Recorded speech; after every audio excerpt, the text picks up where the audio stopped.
I stood up and paced back and forth across my room. "You are ruining my life," I said.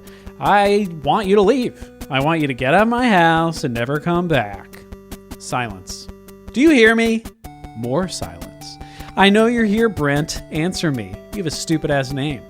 "Please, can we talk later?" he finally replied. "I'm way tired. I need to get some rest." The covers on my bed began to fold down. Then, an invisible hand punched the pillow. Then, an invisible tent was pitched underneath the sheets. Brent got a boner. "Ah," Brent sighed. "Your bed is so great." That's when I lost it. "We cannot talk later. We have to talk now. I want you to get out," I screamed. "Now." "Really?" Brent's voice changed. Deeper and meaner. A lot meaner. "Yes, really," I stammered. "And what if I don't want to go?" he asked. I took a step back, away from the bed. I didn't like the way Brent said that. It sounded like a threat. "Well, Sammy, what if I won't go?" he repeated menacingly. I took another step back and felt a hot hand clamp down on my shoulder. I tried to break free, but I couldn't. He was too strong. Brent grabbed my arm. He held it tightly. "Leave me alone," I shouted. "Let me go." But he started to pull me toward the open window. "You can't scare me, not with the basement of what you need. Maybe a sentient dummy, calling all creeps."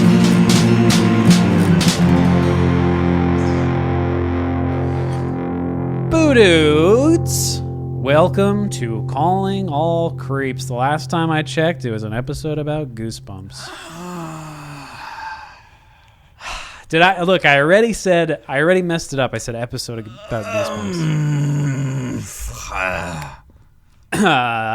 Now, I'll bet you think I'm going to call myself something else.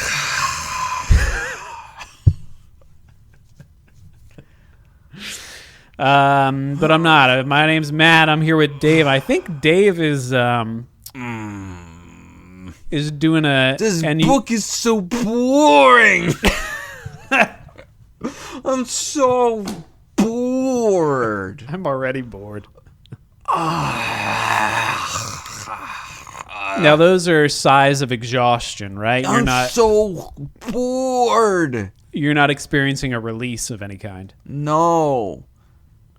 Nothing. Release me from reading this book. Release me from this mortal fucking plane where Goosebumps exists. I'm so bored. Oh my God. Steinheads, how the hell are you? Dave, how are you? Fucking bored. You look bored. I'm like what you use to build a shed. I'm a bored. You're a fucking bored. For the listeners, Dave is laying on his floor, prostrate, right? That's a word. I'm planking. He's planking. He's fully nude, as usual. Most boards are. Peeled my bark off. Don't come in. I'm barking off. Oh, boy. As you notice, I'm sanded down to a fine finish. Oh, me too, especially in the crotch region. Hey, I'm 3/4 of a wine bottle down.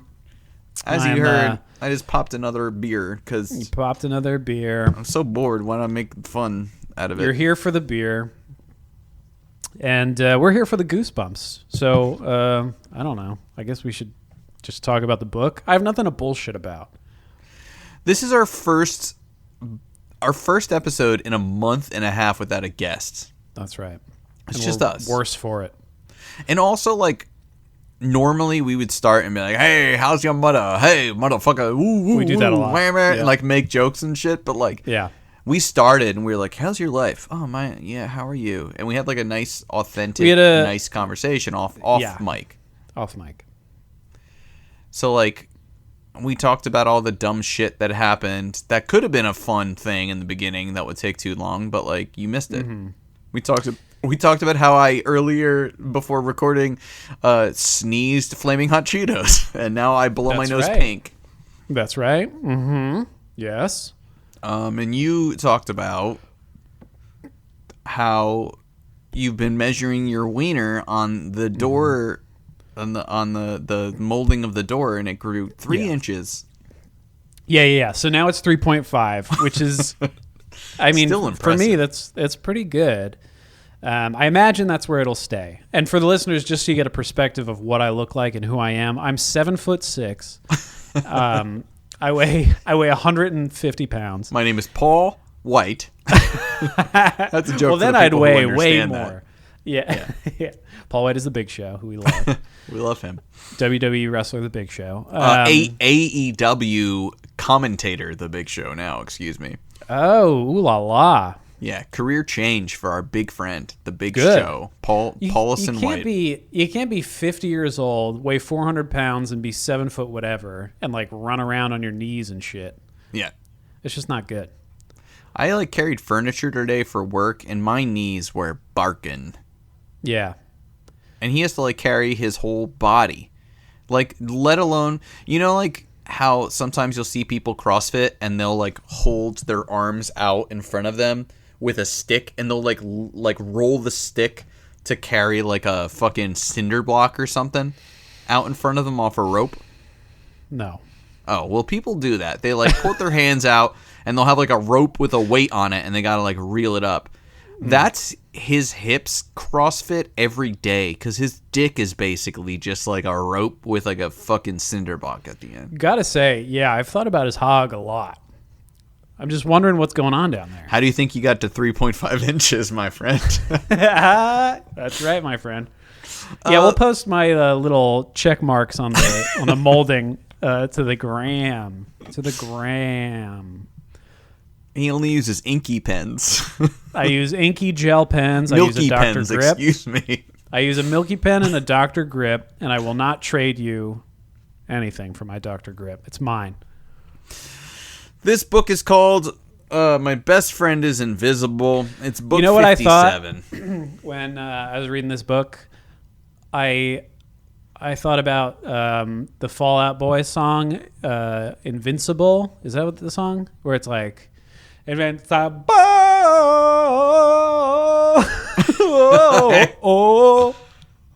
I literally have no idea what song you're talking about. All right. Well, I just replaced the word invisible with invincible. Anyway, go on. But we did listen to a lot of Fall Out Boy in your car on the way to Target for a while in college. You got very into Fall Out Boy for like... Correct. Yes. a The couple record months. Folie à Deux, the last record before they took a hiatus, 2008.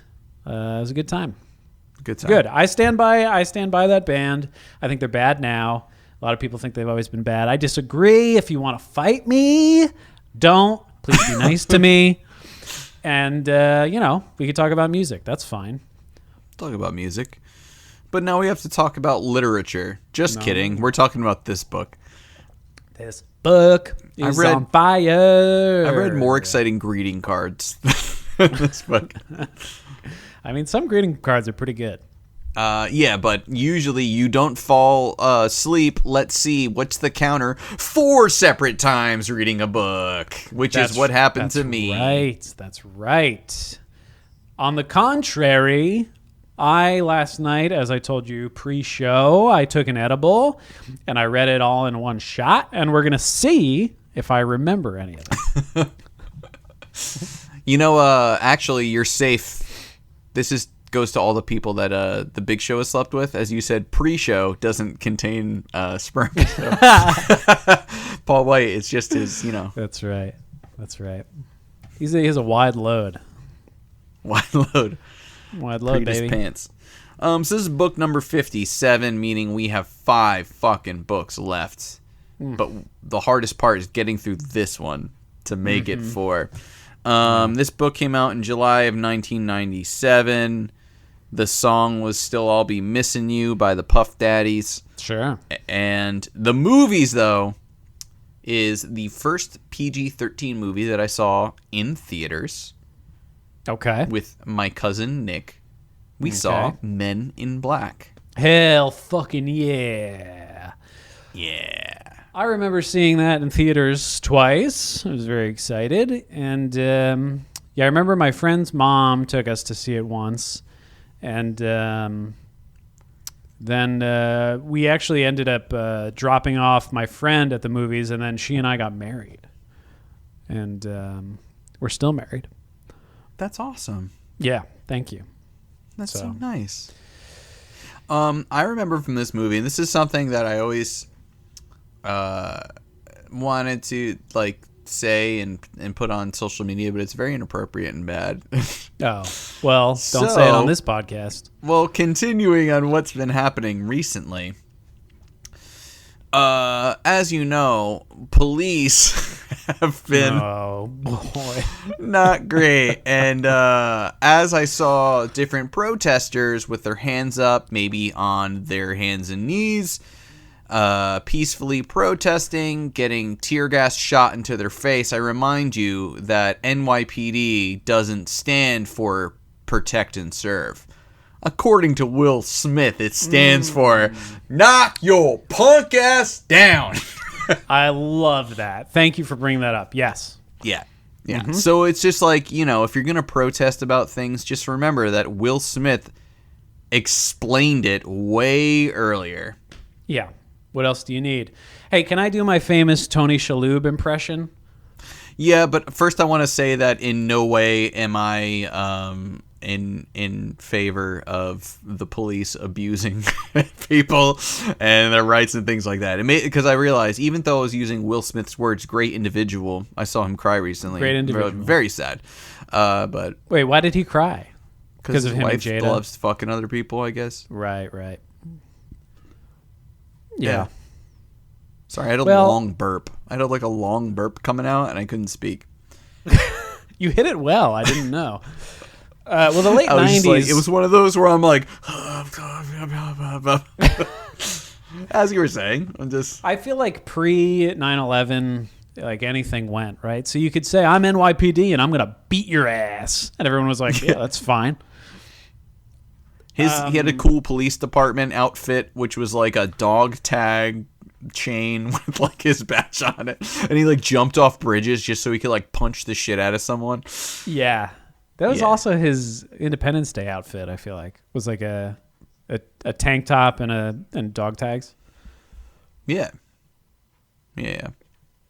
Oh yeah, my Tony Shalhoub impression. Lest we forget. I'm Ready? waiting for that. Yes, please. So he's the shopkeeper, and he gets his head blown off. Jeeves, I believe his name was. His name Do you remember? Jeeves. I don't think know. It was Jeeves. I think it was Jeeves. Me. Okay.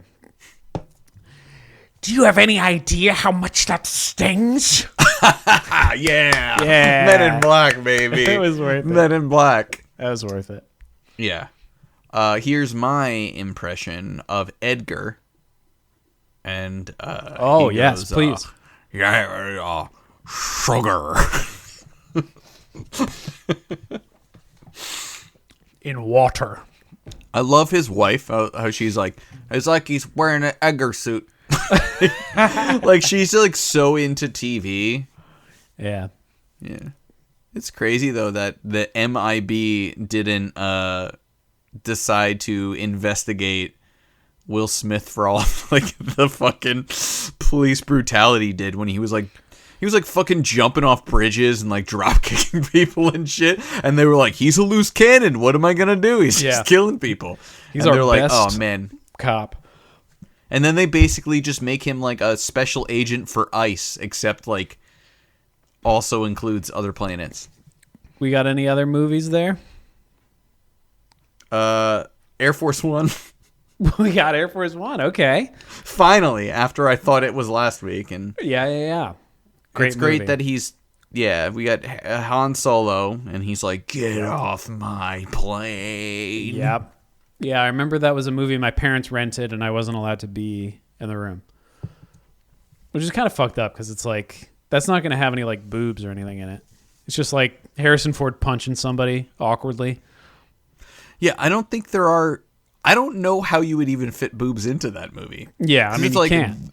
The president on Air Force One going On a somewhere and plane. terrorists attack him. Unless it's just like there's like a stewardess who's like, Mr. President, and like shows her boobs, and it's like, give him hell. And he's like, they will get off my plane.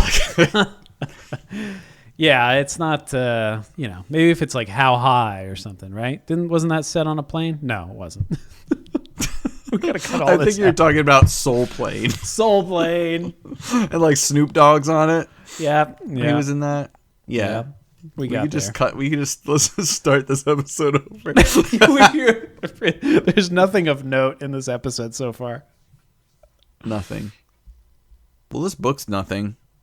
The only notes I have about this book is that the cover sucks, and that's not from any website. I just said it. It's a very pink kitchen, and a cat looks like a fucking idiot. His mouth looks like the Joker. Yeah, the mouth is what gets me. He looks like the Scream Mask. Oh Looks yeah, like he looks Ghostface. like a Scream Mask. Yeah. Yeah. Like if that cat tried to close its mouth, it'd have like an overbite, like a motherfucker. Like Yeah, I was it's got like staring the at lower jaw of like Yeah. the Spinosaurus from Jurassic Park 3. It's like Yeah. the fuck. Yeah, that's the only part that's off though, because like if you block that out, like the top half, like that's a cat. No, that's basically. that's a weird fat belly. Because like when a cat has a Yeah. fat belly, it hangs down. But it's got like a weird rib cage. It's a very stocky. Yeah, and if you look And at then there's the like go grandma and grandpa's urn right next to him. yes on right the yeah. counter. Watch out, it's not a cookie jar. Grandma's in there. And if you in isolation, if you look at the tail, I don't know if you could see here, but it looks like it looks like a nice little wiener here. You're supposed to believe that there's like the counter, and then you're seeing the underside of the cabinets at the top, but nothing matches up. It's just like a really fucked up, weird cover. It's like very angular, and it just doesn't match up, and I hate it. And I love Jacobus. Don't get me wrong, love Jacobus. You know what I do think is clever is that Jacobus put his signature on the side of the pizza box. Didn't notice that. Oh yeah, it's nice. He It's probably nice. tried to hide it because he drew this, and he was just like, "This book sucks, and this fucking cover sucks." Yeah, not great. Nothing to really report here with this book. Is that the all for time and place? Oh yeah, Mike Tyson didn't get money because he bit Holyfield's ear. Oh, this was the time, huh? It was. Technically, it happened on June 28th, but July 1st was all the comeuppance happened about him doing some bites. Well, look, it is what it is. Well, this book, I'm just not feeling it. You know what I mean? I was so bored. It's very boring. It's about like an invisible guy. Yeah. It seemed so. Just to tell you where I'm at right now. Yeah. It seems Herculean. It seems impossible for me to run through this book right now. It's like the last thing I want to do. Yeah. So do you want me to do it? Like what was this No, going? I'm just drop being this shit I'm on just me. being honest. Well, we got Sammy. This book, like my notes, I'm looking through my notes right now, and they're even like, "Yo, fuck this." Yeah. Like I at one point it just says "is not naked" really big. I don't even remember what that was. I Hey, fell I asleep like so that. many times through the beginning that like who knows. Well, It's all just right. it's tedious. Tedious is a tedious good book. word. Is a good word for it. So you got Sammy and Simon. That's a little fun for the alliteration, but they're brothers. They live at home with their parents, and for some reason, I pictured them. Now I'm putting it together. I pictured them in like a bi-level home, but like a not even a bi-level, but like a triple level. What's that called? Triple level? A threesome? tri-level. A threesome, yeah. Yeah. Yeah, I pictured it taking place in my friend's house he grew up in. Anyway, that's what that is. I took an edible while reading this. So this book, you got Sammy. He's the older brother, and his parents are scientists, and they're not good parents. They're not nice. They also don't really sound like good scientists because they're like light scientists. Yeah, they try to like make a flashlight and it like doesn't even work. And like the whole point is like we're making a flashlight that shows molecules. I don't understand science a lot, but like I think that's how flashlights work. Right. Like if you tried to like turn on a flashlight that only lights up molecules, like air is fucking molecules. Like you made a flashlight. Yeah. Now, if they made a flashlight that you could turn on and you could see my dick, because it's so small. It's so small. They made that. It's called a fleshlight. It's called a fleshlight. I need a fleshlight XS. If they have that, I want a fleshlight that works. That is also a flashlight. Ooh, utility. So like, if you're like jerking off in a haunted house and you hear a crazy noise, you could be like, "What was that?" Like turn it on and like see if there's any ghosts looking at your dick. I think we have a strong contingent of listeners who jerk off in haunted houses. We probably got a bunch.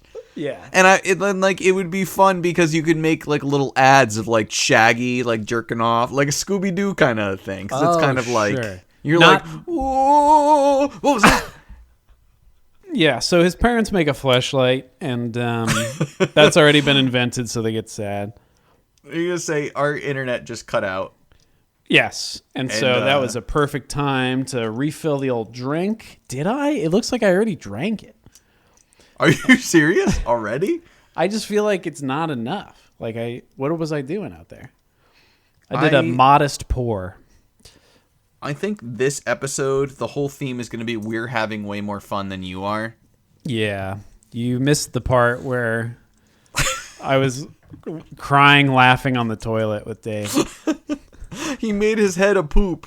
Yeah, you could do filters on the old iPhone FaceTime. That's so fun. But now we're down to business. Now it's brass tacks all the way, baby. So you got Sammy's parents, PhD, and they're making flashlights that don't work and spending years on it. And you could buy one at Walmart for $4.99. That's nice. But they're also not very good parents. They're kind of mean. And basically, Sammy's got like a ghoul living in his room. It's like there's just like an invisible kid in his room with no explanation as to why or how. But like weird things start happening around the house. Like his window is always open, even though he always closes it. And like shit, I don't know. His room is messy sometimes because the invisible kid eats a lot of snacks, but he eats them by like rubbing them on his body and like fucking squirting jelly across the room. He's just a fucking bad kid. I for one don't enjoy this invisible boy. He's up to no good. He's got some shenanigans on his hands. Sammy does. And meanwhile, you got Simon, his younger brother, who's the antagonist here, who's giving him a hard time always, whatever. Sammy also has a best friend. Her name is Roxanne. Reminded me of when I was in high school. I had a romantic interest whose name was Roxanne. What do you think of that? Roxanne. Yeah, I remember pursuing her, and I eventually went to her house. Ooh. Did you woo her? I think I did in retrospect because we were hanging out in her room. And I guess it was sort of like an anything goes situation at her house because like the door was closed, which if you're 14 is usually a no-no. Eventually she was in her underwear. What? Yeah. I'm going to reveal this on the pod. This is some steamy premium content. Maybe I should save this for the Patreon, Dave. Oh, shit. We forgot to do every episode of our Patreon so far. we probably lost all those no patrons. Fuck, yeah. We never signed up for it yet. Oh, that was our mistake. Okay. So little 13-year-old Matt, indeed, is in a girl bedroom. Not any girl, but Roxanne's. Roxanne. And she's there in daylight in her undies. Correct. It was nighttime. It was night. What are you doing there overnight? Hey, baby. It wasn't overnight. It was like evening time. You know, it was like post school, but like dinner time. Oh, and she was like, "Oh man, I hate wearing clothes," and just like put her like. Well, I think we felt like, so first of all, I was way more into her than she was into me, I think. And which goes without saying, I guess. And but yeah, I don't remember the circumstances, but we did manage to like get to that point of heat. And so here's what I did, Dave. You ready for this? I can't wait. It's gonna be. I know it's like usually you're like this might get erotic to tell and like inappropriate to tell a story of a young 13-year-old boy and girl, but I know it's going to be funnier than it's going to be erotic, is it? We were on her bed, and we did a little Lippy's kiss. And then I said something to the effect of like, "What else should we do?" You know, like testing the waters, getting consent. Hello, heard of it? And with nothing from there. It's funny to think about now, because I don't remember the specifics. I know for sure we didn't do anything beyond just kiss, and that's funny to me because like now in retrospect, I mean, look. When you're that young, it's a dangerous game. Like I don't know. Yeah, obviously you're overcome with hormones, whatever, but like you shouldn't be irresponsible. And it's good ultimately that we didn't do anything, but it's just very funny that I interpreted the situation and I was like, we should pump the brakes on this. And I think I'll just go home. I thought you were. I read it the other way. That was just kind of like, so what's next? First base, second base. But I didn't see that it was just kind of like, cool. Thanks for the kissing. What board games do you have? Yeah. Yep. And from there, it kind of fell apart. I was embarrassed about my kiss, and I wrote her a note that said, "Sorry about the kiss." And that was about it. But I think she's doing well. She took her underwear off. Well, she didn't take her underwear off. No, like normally you're not just like, I'm gonna be in my underwear. Like there's got to be like a conversation. Was it like, I think you are a sexy guy, and this is what my undergarments appear to look like at this time? I think it sexy. Was. I think it was more awkward than that. I think it was just like we were like not talking directly about it and just like trying to like put on a show for one another in like a vibey way.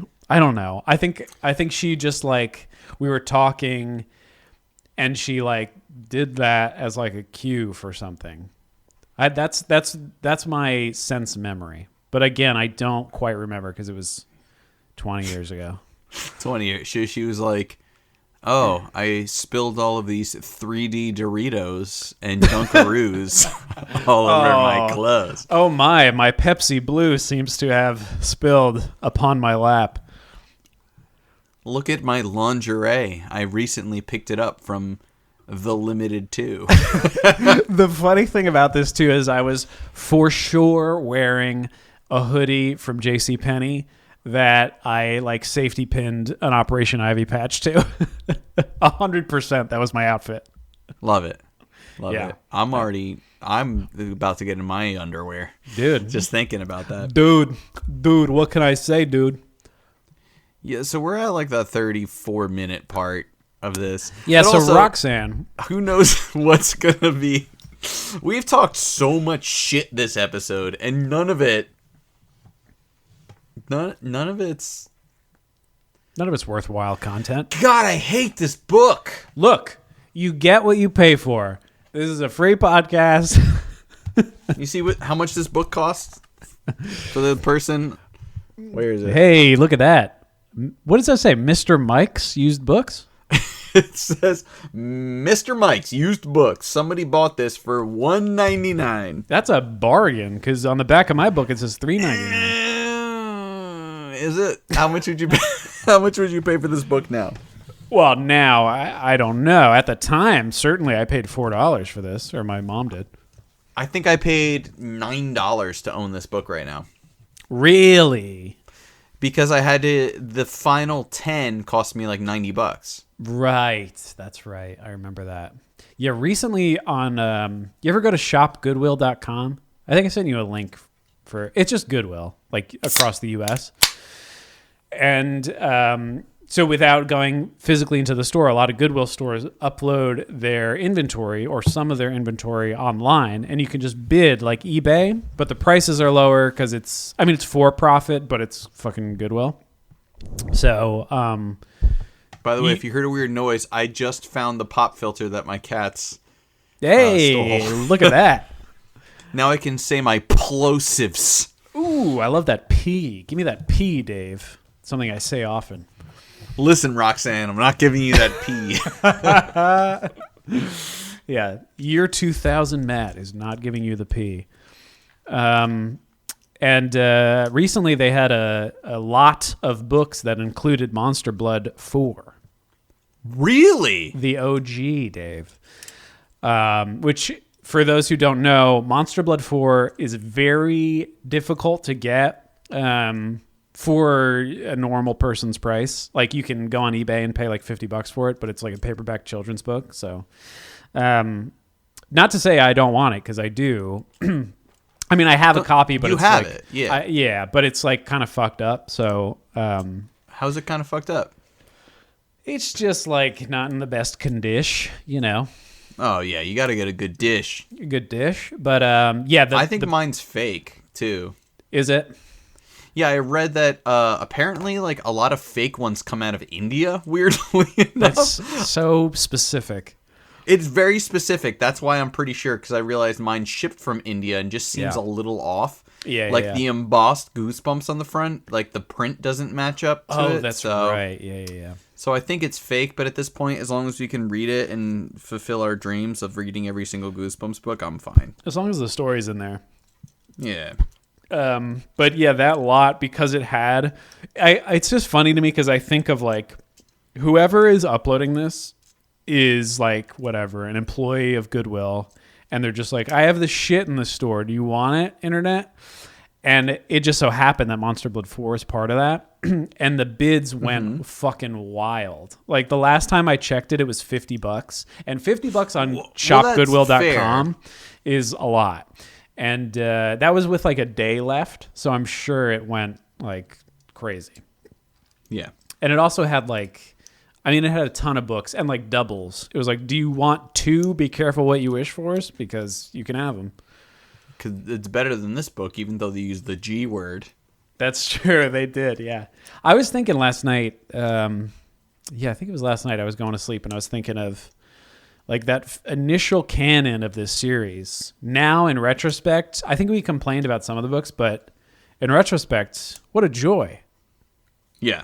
Just absolute treats compared to this shit. Yeah. I mean, like, I don't love Monster Blood as a conceit in general. I don't give a shit about like goo in a can. But the others, pretty solid, like 1 through 10. But even there were stakes in Monster Blood. Yeah, it like did, you were like, oh, eat a this kid is gonna like, it's gonna kill people. It's gonna fuck up his house. He needs to get out of there with his parents. It almost like his dog gets strangled. Like that's scary. That's true. Yeah. Yeah, a lot of dog strangling in 1 through 10. And Did dog you see murdering. that? You see that R.L. Stine posted a photo of his new pup, just being like, "Hi, this is Instagram. Do people use this perhaps to post photos of their dogs?" No, was it? It was on Instagram. Yeah. Yeah, I gotta follow His him. little pupper. I don't know if I follow him on Instagram. Well, our podcast, we're almost done with the basic Goosebumps book. So what more does he have to give you? Yeah. Well, I find him really enjoyable as a man, and I am constantly worried that he will perish. Do you feel that? How much would you pay for his ashes? And I don't mean all of them. I don't mean all of them because that'd be rude. He has a family. I truthfully, I don't want a biohazard in my house. My wife, my lovely wife, wants to be cremated, and she wants me to retain her ashes in my domicile, and I frankly don't want to do that. Oh, by the way, we can finally say the results of the poll we put on Instagram, where everybody fully believes that I will die before you.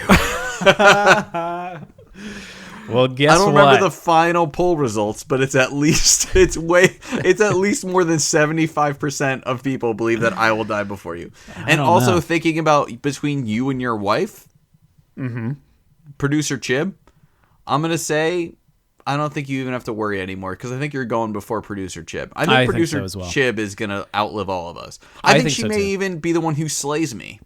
I may She's gonna murder you? Yeah, but like it's gonna be one of the things where like I'm possessed by a demon and like I'm just like I'm creating the world's fucking awful, but like at the last second she's holding a sword and I like come back in and I'm like just do it, and then she slices my head off and like saves the day. Well, how did you get a demon? Were you hanging out with Ashley? Probably, yeah. Yeah. We did that episode with Ashley and now like I'm full of You're demons. cursed. Yeah. Yeah. I mean I did basically sneeze blood after doing that whole flaming hot Cheetos. Yeah. Well, you have to stop snorting them. I told you that from day one. Yeah, but it tastes so good. It goes right to my head. All right, See, so whereas like, I just put them in my butt and it just gets me drunk faster. Matt, Yes. do the plot. Let's get this over with. Well, so you got Roxanne. She's keeping her pants on the whole time, and she wants to do a science project with Sammy, and she suggests like some fucking whack bullshit. What does she want to do? She wants to like build a fucking solar system or something. No. She wants to investigate a haunted house. Oh, that's that is right. local. Of course, yeah. And Sammy is like, I don't really. Well, he's pro ghost, but he doesn't think there's haunted houses in his town. He says he's like basically an expert. Yeah, and he's like, I've researched so many houses in our area, and I would know if they were haunted. Yeah. And she's like, no, it's definitely haunted. We should check it out. And he's like, I don't know. And all the while, he's being plagued by what he thinks might be a ghost, but it's actually an invisible child. And so, I don't know. Nothing really happens for a while. Like, stuff just, like, moves in his room. Eventually, he meets this invisible child. His name's Brent. Brent wants to be his friend. And he says, he maintains, I'm not a ghost. I'm corporeal, but you just can't see me. But, like, I have, like, a density. Like, you can't pass through me. Because he like trips, he goes to his room and the window's open. Weird. He trips over something and doesn't see anyone. Whatever. He goes and his like cereal is eaten one morning, and then he finally sees like the pizza lift up in the air and being eaten. He's like, oh shit, and then he learns it's Brent. And Brent's just like, listen, I'm a normal boy. I don't remember my parents. I don't remember anything. I just know I'm invisible. And I love that our boy Sammy is just like, are you naked? And he's just like, no. My dick is covered. And you're not, don't worry about getting fucking Indiana Jones whipped while I'm walking around. Yeah, Brent's got a giant hog. Yeah, they say it. Arlstein's just like, He's you packing. can't see it, but whew. Well, then again, maybe he's compensate. If someone was like, could never see your dick ever, they'd be like, well, what's what a your dick treat look that would like? You'd be like, it's beautiful. It doesn't look like the Mona Lisa, but it has the same sort of presence. Yeah, it's a John Hamm-esque dick. Yeah. Remember, did you see that thing where he has like a famously big hog? No. He was wearing. There's pictures online. You can Google John Hamm Dick, and I will. Hold on. One day he was wearing like linen pants, and paparazzi got him, and he has like a big old dick in there. John Hamm's penis. Justin Theroux, another famously giant hog. One of my favorite stories is of so I listened to another fun podcast if you guys are looking for something. In Bed with Nick and Megan. Okay. Nick Offerman's podcast with his wife, Megan Mullally. Yes. I don't care if you're into them or anything. Listen to the Bill Hader episode. It's very interesting. Gotta love Bill Hader. Have you listened to that episode? No, Fascinating. but I'm a hater head. It's all about how he ended up on SNL, and it's all because of them, and it's super interesting. But yeah. Somebody was talking about Nick Offerman's dick, and they were like, what? And they realized that, so Nick Offerman plays like a random cowboy in the first episode of Deadwood. Oh, and cool. he like has sex and then like walks out of the room and like yawns and stretches with a full-on boner. Oh. And it's just, so he's just like a random extra guy with a big boner in the first episode. And he was like, I thought that would never come back to bite me. And then people were like, yeah. And they were like, can you get a boner? And he's like, yeah, sure. Like, it's just explaining him being like, yo, get a boner. And he's like, all right. Like, here I go. If someone told me like, yo, get a boner, I'd be like, now that you told me to get a boner, I will never get one again. My dick may as well just have fallen off. Yeah. Matt, get a boner. Give me a minute. Give me a minute. Big show. So you got Roxanne. Roxanne. Jesus Christ. This episode is a nightmare, man. What a fucking mess. This book sucks. The episode for it sucks. Jesus Christ. We've done more than 50 episodes and we just don't know how to rein it in. Yeah, so he does it. So Simon, the little fuck who That's loves right. he's like a practical little brother. He's very practical. Mm-hmm. He's going to do his own science project for school. Which, by the way, like Arlstein doesn't give a shit during this book because like his younger brother for some reason has the same homework as his older brother. Like it's just they don't give like school-wide homework. And he's like, I'm going to do a science project where I see how much I grow. And he's like tracing himself. So he like shows up into the room, which has been at this point pigsties up by naked Brent because he's eating food and like just comically destroyed his room. He's like, I love cereal, so I'll eat 3 pieces and dump the box on the floor. So he meets Brent. He's like, I'm invisible, whatever. Sammy goes to sit down, and of course, well, not Sammy. What's the brother's name? Simon. Sammy, it's too close. Goes to sit down, and he pulls the chair out from under him. Oh, and, yeah. You know, he does classic little pranks and shit. But then Roxanne comes over, and he's like, hey, you got to meet my invisible boy. Yeah. Throughout the whole thing, he's like, why won't anybody believe me? I have an invisible friend. He's right here. Please say something, Brent. And, of course, nothing happens. It happens with Roxanne. Happens constantly with his parents. He should just fucking stop it already. And eventually, he's also like he's on the track team. So For the school Olympics? For the school Olympics. Very important. And they have the Olympics coming up. And he's performing. And Brent is trying to prove, like, I can be your friend. What my goal is to be your buddy. So Brent tries to help him during his run and tries to like lift him and like carry him. I didn't understand this because like Brent is not established to be able to fly, and like I don't know like how could this even work physically? Like what are the logistics of this? So he's gonna try and help his friend run. So like imagine, okay, let's just say you're not invisible. Okay, I can imagine that. A person, and like. Let's say, hey, Matt, Dave is running in a track race. Nobody can cheat, and get help from a friend, but you can help him. Okay. How would you help me?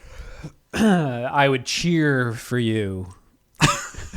The only thing I can think of is like you fuck up the other guys by touching them. Oh, I could Kerrigan their asses. I could Nancy Kerrigan. Exactly. But Brent decides to like carry him. Like that's not like okay, if you're just like another boy, a boy carrying a boy isn't as fast as a normal boy. This is basic boy math. Yeah. Yeah, not helpful. Not helpful. Yeah. And Sammy tells Brent as much. He says, "Fuck off, don't touch me." And whatever. Next scene. We go to the haunted house eventually. Did I skip something? No, it's just so basically like we're going to the haunted house. It's whatever. Roxanne fucks up and blah, blah, blah. The next day he goes to school and he is just like, whatever, Brent, stuff like that, blah, blah, blah. I don't have a Brent anymore.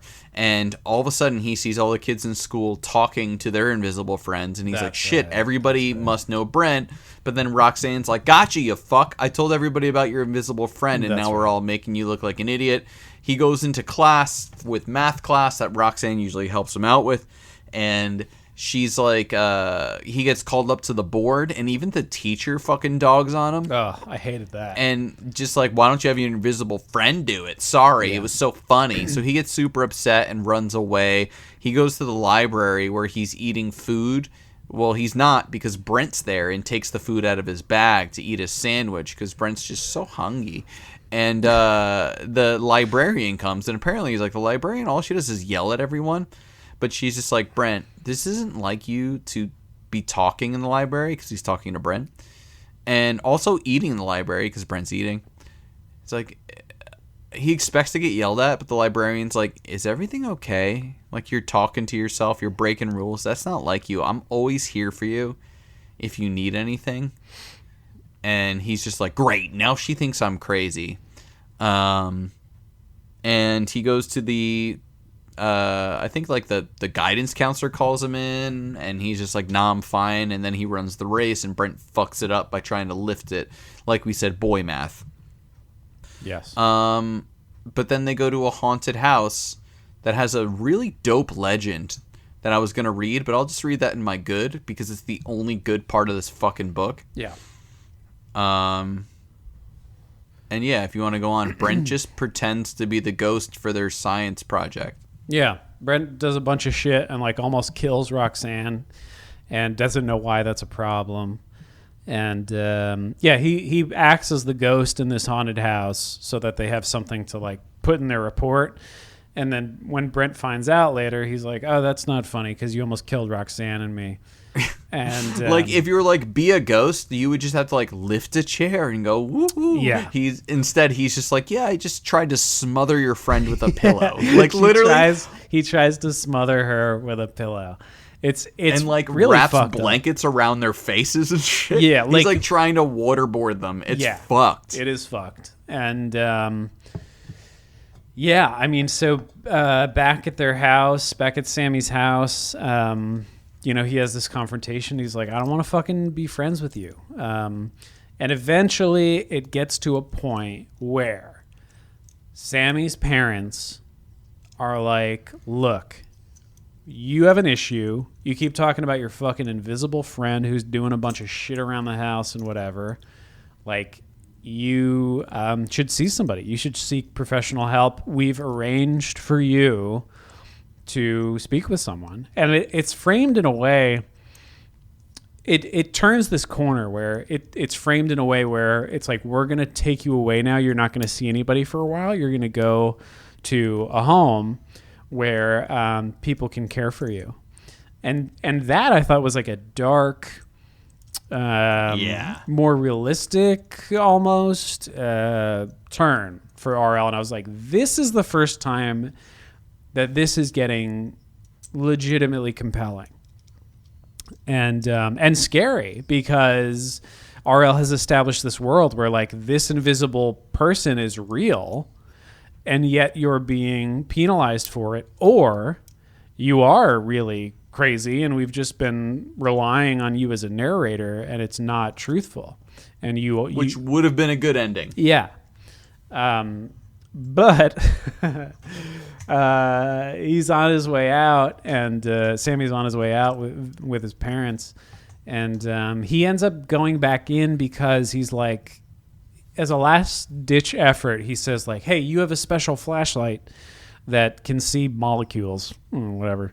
And what if we use that? Maybe we could see my invisible friend, and you can see that I'm not crazy, that this is real." And they're like, not really. I don't think so.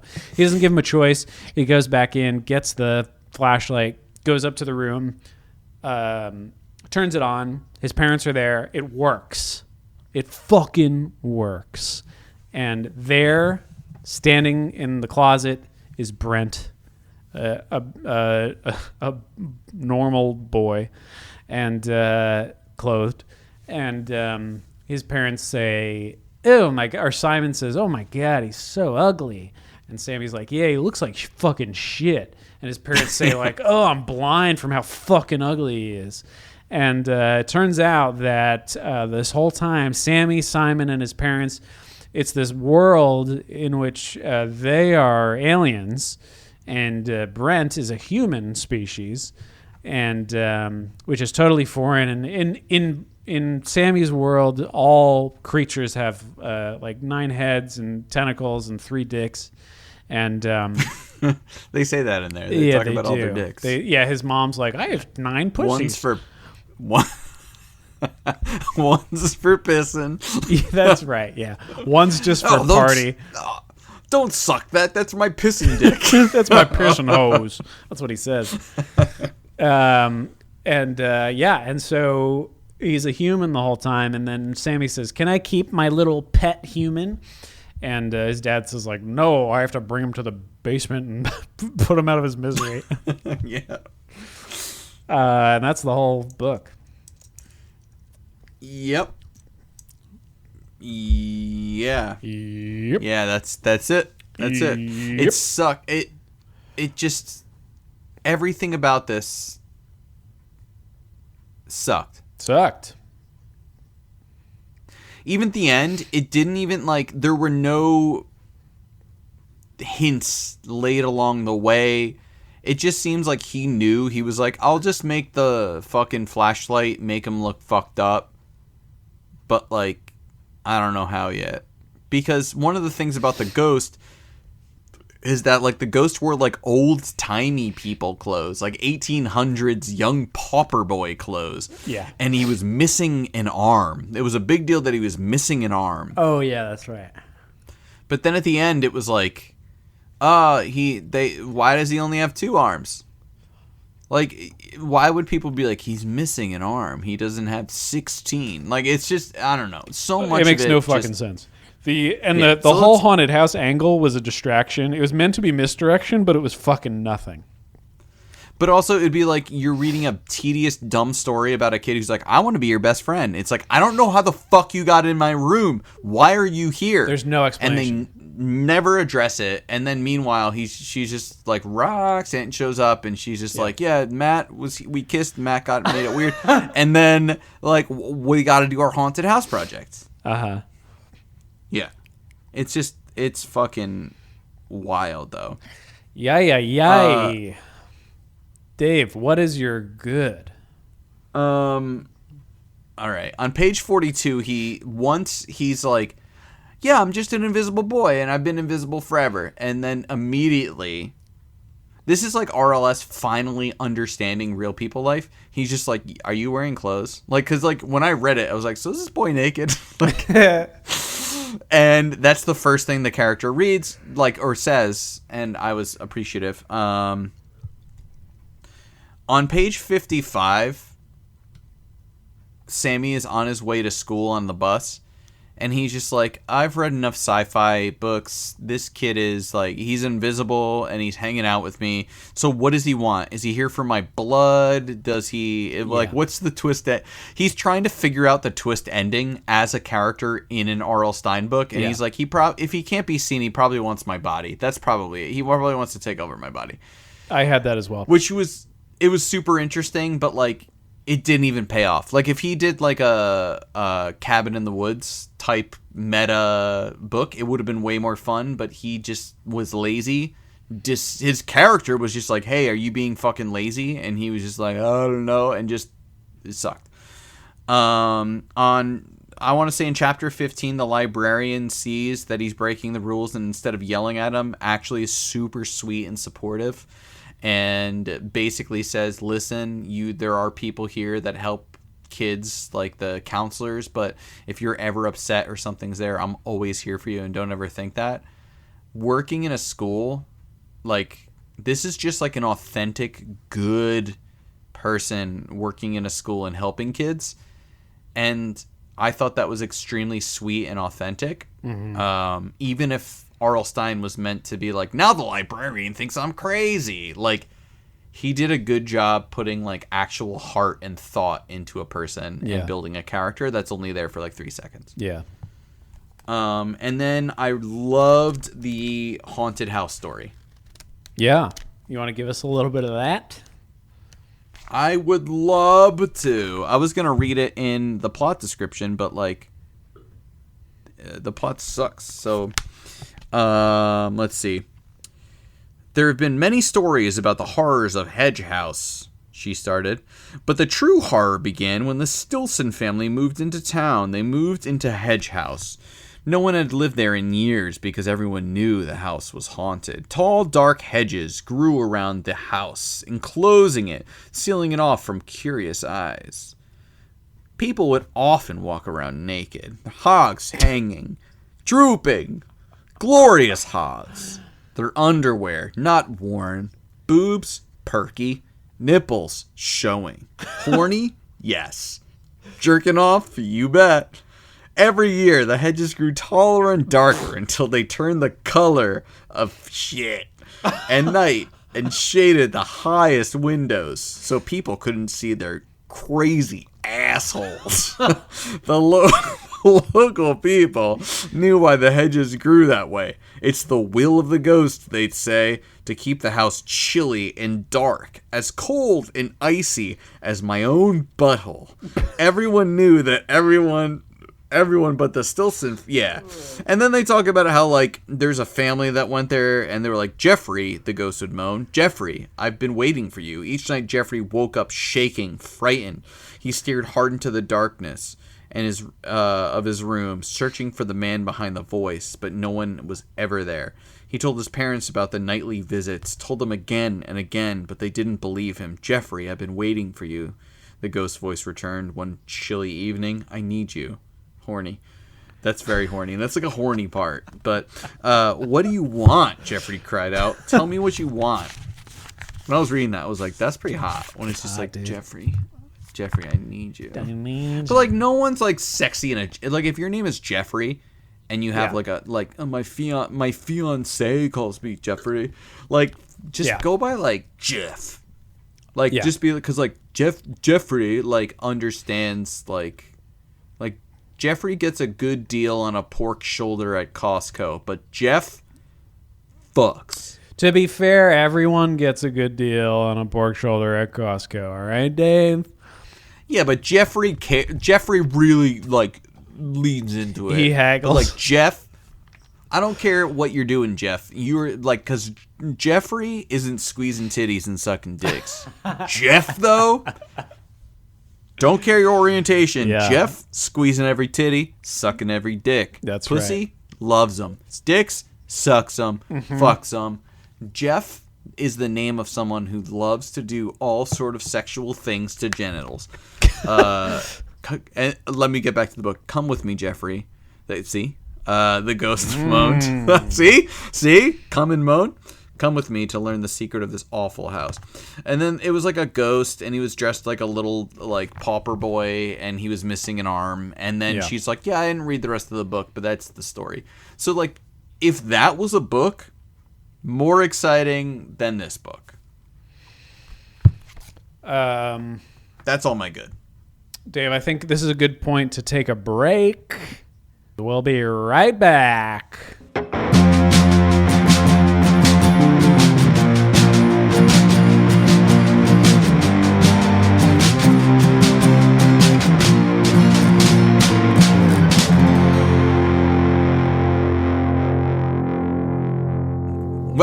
we're back from the commercial break. Oh my God, Dave. You asked me to do a toilet commercial, and I let you. It was. Can you edit in like 100 toilet flushes? Like, you know how like it's normally like bwah, bwah, bwah, but could you just do the same kind of thing with just toilet flushes where like flush, flush, flush? Yeah, of course. Well, hey, listeners, if you need a toilet, go to toilets.com, use code creep shit, creep piss shit. for 10% off your purchase. Yeah, so let me give you my good. Dave, I can't get rid of what's on the screen. Oh, wait, yes, I can. Okay. You're good. For the listeners, I have been messing around with the filters on the old FaceTime. Okay. Toilet.com is Toilet.com. not like a toilet website. Damn. Imagine Imagine if like nobody bought toilet.com and we buy it right now. Ooh, I wonder how much it is. It's probably super expensive. Yeah, it's pretty a ridge. Keep talking while I try to figure out how to buy toilet.com. Okay, I'm going to give you my good. I think on page 6, Sammy makes a good, valid point about ghosts, and I will try to find it for you. And yeah, it's at the top of the page. Mom and Dad are scientists, therefore they don't believe in ghosts, right? So it says, your dad and I are scientists, Sammy, Mom said. We don't believe in things like ghosts. Well, you're wrong, I declared. If ghosts don't exist, why have there been stories about them for hundreds of years? Besides, this movie isn't fantasy stuff. I told them it's a true story, blah, blah, blah.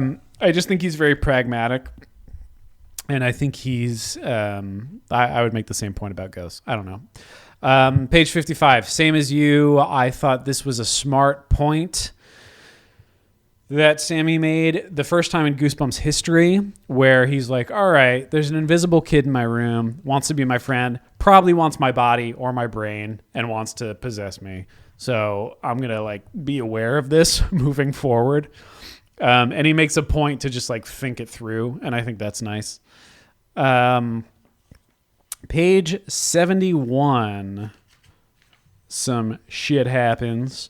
Where they're doing the Olympics, the old running Olympics, and it says, like, once Sammy falls, it says, with my head down, I shuffled off the field. As I walked by the bleachers, some kids from my school booed me. I got some cheers too, mostly from kids on the other teams. I thought that was funny. I know you found something. No, I'm just looking at all the different toilet domains I can buy. If you find a bargain, let me know. There's a few. We'll talk. I think I think I found it. Roxanne being mad on page 71 was funny too, because she calls Sammy a stupid, clumsy cretin. I think cretin is a funny word, underused. And then just a cute thing, we didn't mention that Sammy has a cute little kitty cat. This fat little orange baby named Brutus, who I love. And he loves chicken. It just says, when no one was looking, I wrapped the chicken in my napkin and placed it in my lap. And Brutus wailed. Brutus loves chicken. Oh, that was very cute. Of course he does. He's a little baby. And cats love chicken. Dave, what do you got for the toilet? What's the toilet news? So toilet.com is taken, but we can try and get it. But the broker fee, even to try and do that, is $120 just to get the broker. But if we don't want to do that, so something like toilet.online right now is on sale for $1,650. Well, I mean, that's a deal. But when you renew it, it's $3,300. How often do you renew it? Yearly. Oh, fucking shit. But shit goes in the toilet. We could do this. How about toilet.network? That is just $10 for the first year, $30 for every year after that. That's pretty good. Yeah, I thought so too, until I kept going down, where toiletwash.com is $12. Oh, mamma mia. But this one's one of my favorite. Toilet.rocks. It's $8 and $17 yearly. What do we pay for harrystyles.org? It's going up. I could sell. It's going up? I'll tell you how much it's worth. They give you like how much your domains are worth. And Harry Styles has been climbing. By the way, if you guys want to find any Calling All Creeps merchandise or links, go to harrystyles.org. Yes, Harry like a bear's like ass. my butt. Yeah, Harry. And Styles like the kind of clothes that we wear. That's right.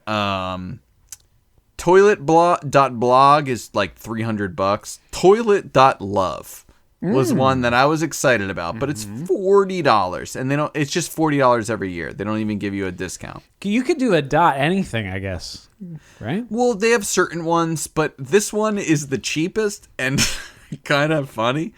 Oh, it's the second cheapest. Toilet.agency.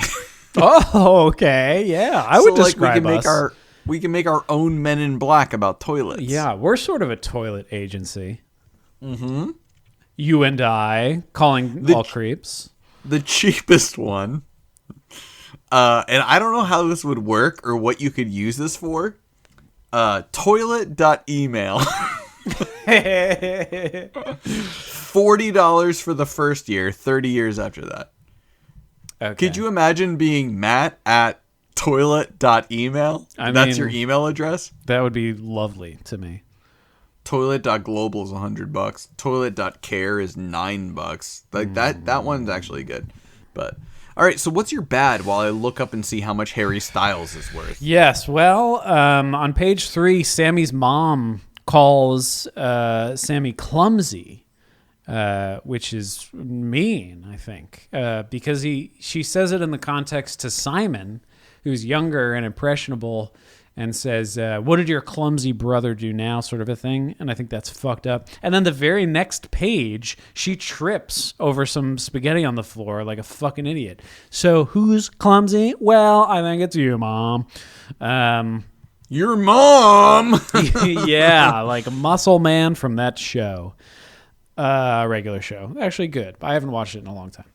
Apparently, he has a movie on HBO Max that's very good. It's an adult movie. Yeah, it's really good. Apparently, on page 42, the text says sorry he apologized, which I felt was redundant. Right? Like sorry he apologized. You're doing it twice. You could just say sorry he said. On page 59, Sammy is dunked on by the teacher. And the teacher says, like, oh, I didn't call on you. I called on your invisible friend. That would never fucking happen. If it did, that is insane. You've just shamed a kid publicly. There's nothing worse than that. Page 60. This might be my spook and scare. A tuna sandwich in a backpack all day? Fuck that. Hello, foodborne illness. Page 78, 79. There's a huge disconnect. This is a weird one for me, and I do remember this despite my state of mind at the time. Chapter 19 begins, Brent, are you here? I held out a few pieces of chicken wrapped in a napkin. It was easy sneaking it out of the dining room. Mom and Dad talked about work all through dinner, light refraction, frequency waves, the usual stuff. They didn't pay any attention to me, and Simon was too busy worrying about his science project. From here, it does a thing where we start chapter 19 in the bedroom.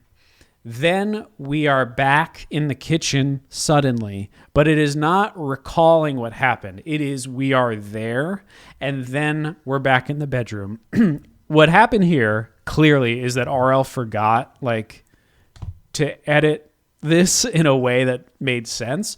So effectively, we're in the bedroom. Suddenly, we're transported to the kitchen before it happened, and then we're back in the bedroom. If you read it in context, you'll see exactly what I mean, and you'll be infuriated like I was. Chapter 21. I think there's a weird thing we didn't mention where Sammy tries to make Brent leave by making it too hot in the house. And that was fucking insane. It was a sucky plan. I think it was very stupid. He's always opening the window and eating way too much food, and at the end they deliver like, oh, it's because he's human. Like, that doesn't make any sense. It doesn't make any sense. And then when Roxanne is getting her fucking ass kicked in the house, Sammy is filming the whole thing instead of helping her for a long time. For like a full chapter, he's just filming it. He's like that fucking security guard who like just watched that poor woman get her ass beat on the in New York recently. Oh, yeah, it's fucked up. It's so fucked. Yeah, that's what I got. How about you? I'm just blown away. I'm like, did I drink all 3 of these beers? And also, this is like, I had like a 4th tall boy high percentage one. So I'm like, yeah, we've been drinking this episode. It's like, do we need another break? To make it through. You need more? No, I'm good. Okay. For now, we just need to get through it. We need to push through. Yeah. So I said the top of page 2 is executed so poorly that it reads like an error. I fell asleep shortly after this, so I don't remember what that is, but let's read it. I like that you made it to page 2 and then fell asleep. Yeah. So this is the thing. They do weird things with lights and lasers. Here's the first paragraph of that page.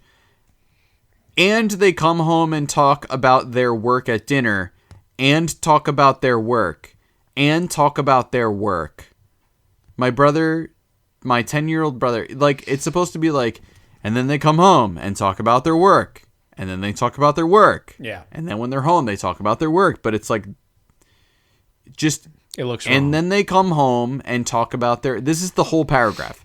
And then they come home and talk about their work at dinner, and talk about their work, and talk about their work. Like, it seems like, I get that it's intentional just because it's not an error where a sentence, because it wouldn't make sense if the sentence was there once. Mm-hmm.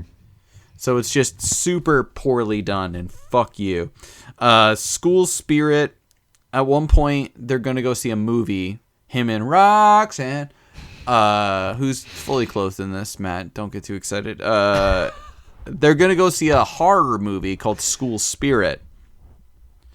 And they're talking about it, and their dad... So, like, the mom and dad just, like, unless you're talking about a light spectrum, they don't give a shit. So they're like, yeah, we're going to go see School Spirit. And Dad, who's not listening, is just, he literally just looks over and says, who has School Spirit? That sounds great. I'm like, fuck you. Like, like, they're like, School Spirit. And he's like, School Spirit and how? Yeah. I love this. Like, fuck you. And then at one point, like, Sammy is seeing Brent move something, and he, like, gasps while Roxanne is talking about the ghosts, and she says, he's like, oh! And he says, that's right. It does make you lose your breath when you think about it. And I'm like, oh, nobody fuck you. fucking speaks that way. Then I said, wait, why does... This is literally my note. I don't remember the writing this. It says, wait, why does Simon have the same science project as his older brother? He's not even in the same class. Fair. Then it says, after this I wrote, boring as fuck, and the end is the worst yet. He has done this so many times before. That's, I guess, about R.L. Stine. Yeah. This is literally an ending that he did on a previous book. Yeah, many books. It was Camp Nightmare, right? Yep. It was fucking How to Kill a Monster, right? Yeah.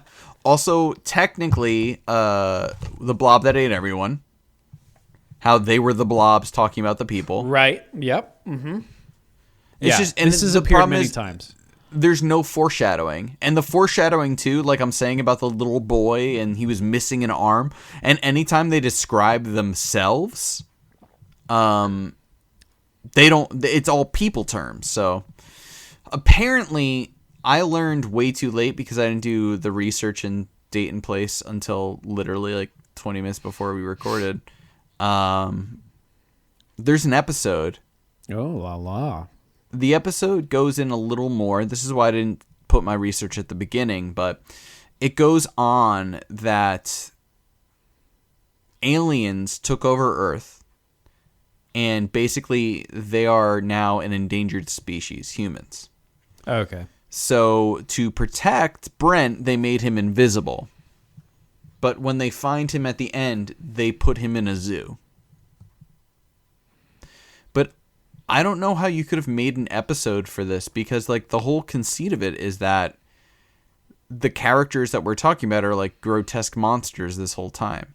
Mm-hmm. So I don't know how like we can watch an episode of people and then at the end see a human and be like, "Oh my god, it's a human." Like I don't. Yeah. I may have to give it a watch. Yeah.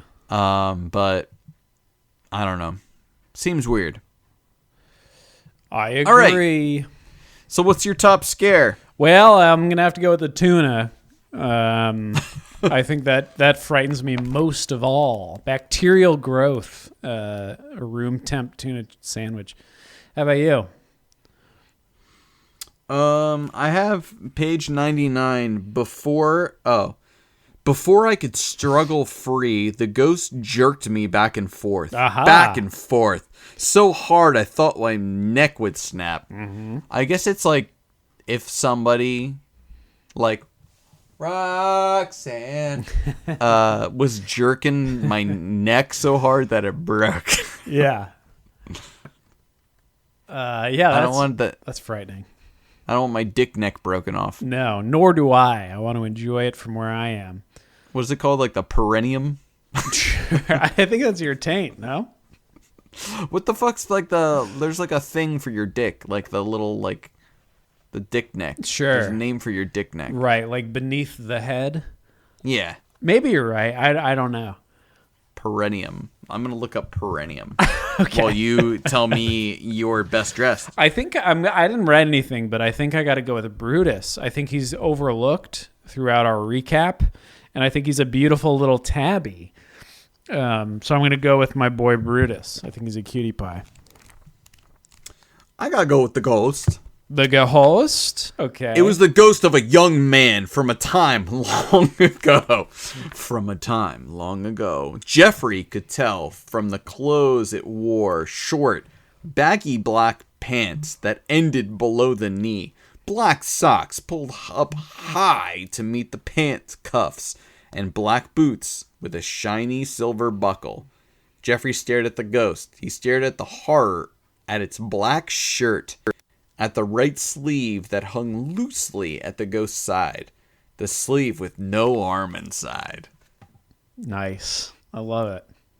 So it's like a ghost is wearing like cut off black jinkos with high socks and pilgrim shoes, but has a t-shirt on and only one arm. That's cool. I think it's cool. It's cool as hell.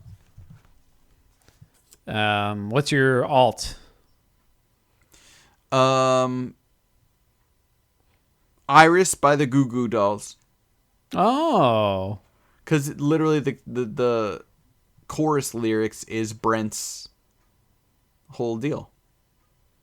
Do you want to sing it with me? Yes. Ready? All right. 1, 2, 3, 4, and I don't want the world to see me, 'cause I don't think that they understand. When Roxanne wants to see a big wiener, I just want you to know, be my best friend. Of course, yes. Famously. Mm-hmm. I'm gonna go with my little friend with a small dick. And you can write that down in the fucking Calling All Creeps wiki. Who's the witch here? No witch. You're the witch? No witch. Oh, no witch. Got it. I don't think there's a witch. I don't think there's a witch either. Who's a luscious liquor? Brutus wants the chicken. Yeah, I think it's Brutus. He loves chicken. He loves chicken. And So Brian, please let us know, is this my pube? What were you going to say, Dave? Sorry. Okay. Chainsaw, he has an issue with a granuloma on his back leg. What is that? So it's basically like he gets weird kind of like hives on the back of his calf with allergy time, and he chews it to the point where he starts bleeding. Oh, poor baby. So I hate that. And usually they can give him like a steroid kind of allergy shot and he's fine. But he hasn't. He apparently it only works like a couple times. So it worked last year. Well, it worked 2 years ago. It worked last year, but he's 3 now. So it's like he's too tough for it. So I have to give him a medicine, and it's like a dropper. But when it gets in his mouth, he hates it so much that he tries to like spit it out. Oh. So he's like, what?